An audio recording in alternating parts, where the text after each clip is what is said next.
अस्सलाम वालेकुम वरहमतुल्लाहि वबरकातुहू। इस वक्त में मैं मौजूद हूँ ज़िदनी इल्मा चैरिटेबल ट्रस्ट का जो एनुअल फंक्शन होता है, साल में एक मरतबा प्रोग्राम होता है। सर, मैं आपके सामने खड़ा हूँ।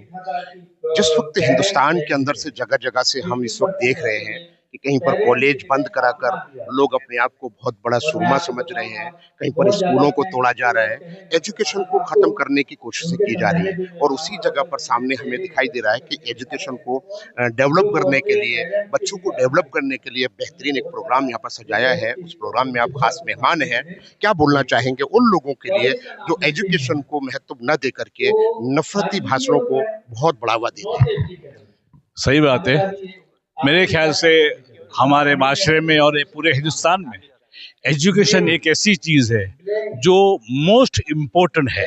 मेरे ख्याल से एजुकेशन मेरे ख्याल से सबसे पहली प्रायोरिटी हर इंसान की, हर हिंदुस्तानी की होनी चाहिए। ओके, मरहूम बंदूकवाला साहब ने जो रास्ता एजुकेशन का लिया है उसको बरकरार रखते हुए हमने ये हमारा 17 ईयर्स चालू है। और उन्होंने जो सपना देखा था उससे हम कई आगे बढ़े हैं। एंड हमारी कोशिश यही रहेगी कि हम और आगे बढ़ें और जितने बच्चियों को हेल्प कर सके, उनको इंस्पायर कर सके, वो हमारी कोशिश रहेगी। क्या नाम है सर आपका? मेरा नाम है अमर राणा। देखिए, इकबाल खान साहब जो ज़िदनी इल्मा चैरिटेबल ट्रस्ट की एक रूह है, एक खास शख्सियत है। सर, मैं आपसे जानना चाहूँगा, ये हर साल जो आपका प्रोग्राम होता है, इस प्रोग्राम से कितनी तरक्की हो रही है बच्चों को? और जो स्कूल में बच्चे पढ़ते हैं, ड्रॉप आउट हो जाते हैं, वो क्या आपका एवरेज है? ज़रा कौम तक ये बात पहुँचनी चाहिए। बिस्मिल्लाहिर्रहमानिर्रहीम। हम लोग ये ज़िदनी इल्मा चैरिटेबल ट्रस्ट का 17वां स्कॉलरशिप डिस्ट्रीब्यूशन प्रोग्राम कर रहे हैं। इस टाइम हमने एप्लीकेशन मांगी थी स्कॉलरशिप के लिए। जो कौम के गरीब बच्चे हैं, जो अपनी फीस भर नहीं सकते, एजुकेशन का खर्चा नहीं उठा सकते, उनसे एप्लीकेशन मांगी जाती है। तो 2764 एप्लीकेशन आई थी। उनमें से हमने 1014 एप्लीकेशन को एक्सेप्ट किया था कि हमारी कुछ मजबूरियां थी, फंड की कमी होती है, कुछ क्राइटेरिया होता है कि क्या क्या हमें चाहिए।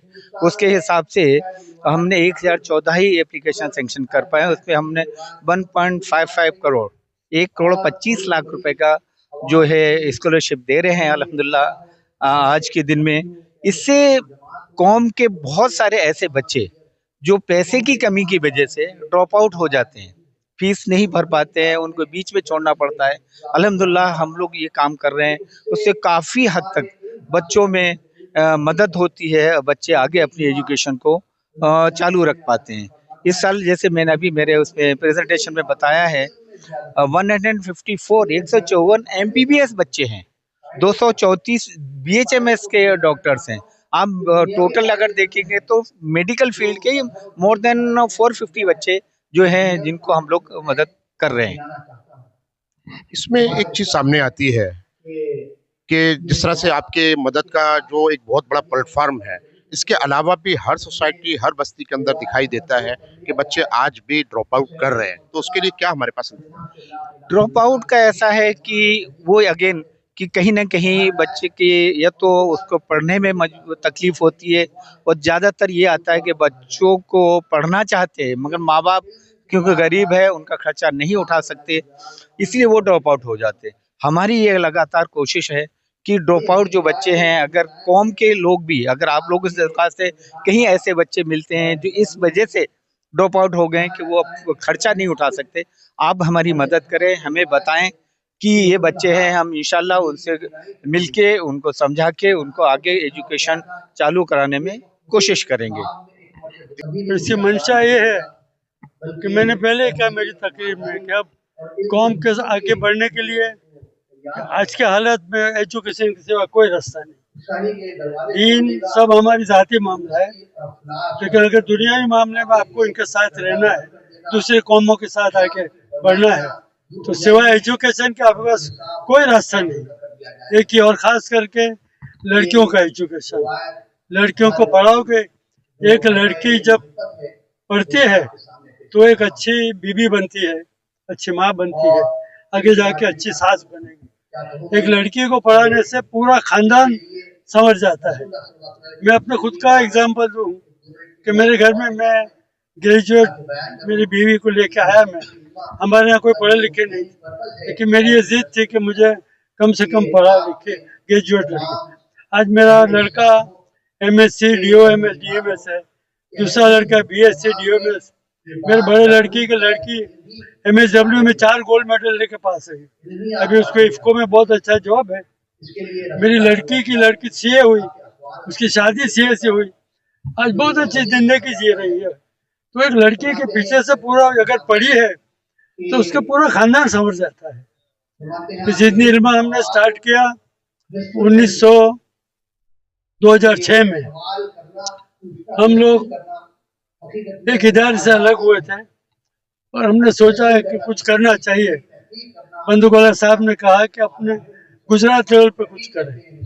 हमारे पास सिर्फ 1,000 रुपया 13 आदमी ने कलेक्ट किया था, 13,000 रुपया था, लेकिन हम आगे बढ़े, लोगों से अपीलें करते रहे, लोगों के आगे। और आजकल हम डेमोक्रेसी में हैं, लोगों को आपको बताना जरूरी है कि हम क्या कर रहे हैं और उसमें क्या फायदे हैं।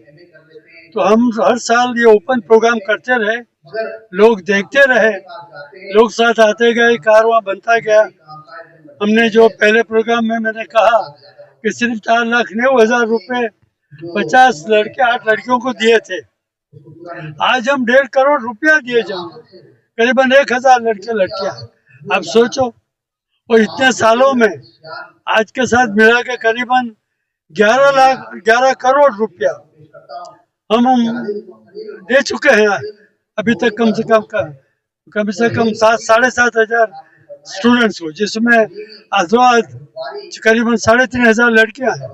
तो ये बड़ी तरक्की है।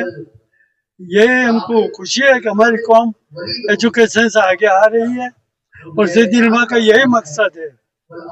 मेरी तो उम्र हो चुकी है, आज मैं 9 साल कमजोरी की वजह से, लेकिन मेरा जहाँ तक अनुभव है, मेरा जहाँ तक कहना है, वहाँ तक ये है कि ड्रॉप आउट की बड़ी वजह होती है वालिदैन की लापरवाही। ड्रॉप आउट की बड़ी वजह है बच्चों के पेरेंट्स की लापरवाही, कि बच्चे तो पढ़ना चाहते हैं लेकिन माँ बाप उन पर जोर नहीं देते, माँ बाप उनका सपोर्ट नहीं करते, माँ बाप उनको खेलने देते हैं, माँ बाप उन पर घूमने देते हैं। रात को बैठने की जो मीटिंगें हैं उन पर माँ बाप की खास नज़र नहीं होती है। बच्चे मेरे नशा कर रहे हैं, नशा करने वालों के साथ बैठे हैं या चाय के होटलों पर बैठे हैं, इस पर हमारी खास अगर नज़र होगी, शुरू से नज़र होगी, बच्चों को पढ़ाना चाहेंगे, बच्चों के साथ हमारी हमदर्दी असल तो ये है कि बच्चों को साथ पढ़ाने में हमें जितना हो सके उतनी मदद करनी चाहिए। देखिए, एजुकेशन अपनी ज़िंदगी के अंदर एक सबसे बड़ी ताकत है। एजुकेशन होगा, भले आप बिजनेस करें, बाद में जो भी करना है आपको करिए, लेकिन सबसे पहले हमें एजुकेशन हासिल करना है।